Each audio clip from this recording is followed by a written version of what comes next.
একটা ছোট বাচ্চা মানুষ রোজা রাখছে, অনেক কষ্ট হচ্ছে, তারপরও সে কি করে না? তারপরও সে রোজা রেখে চাইলে ছোট মানুষ অনেক ফাঁকি ঝুঁকি আব্বা আম্মাকে দেয়, মুরব্বীদেরকে, বড় ভাই বোনকে দেয়, কিন্তু রোজা রেখে সেও কি করে না?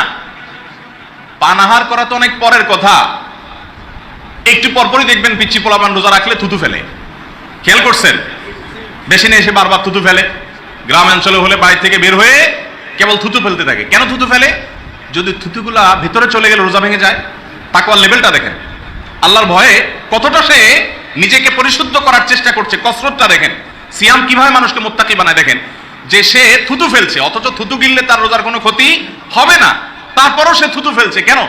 কারণ সন্দেহ হয়, না জানি আমার থুতু, নিজের থুতু নিজে গিলার ফলে আমার রোজা ভেঙে যায়, রোজা যাতে ভঙ্গ না হয়, আল্লাহর হুকুম যাতে লঙ্ঘন না হয়, সেজন্য আমি থুতুটা পর্যন্ত গিলছি না।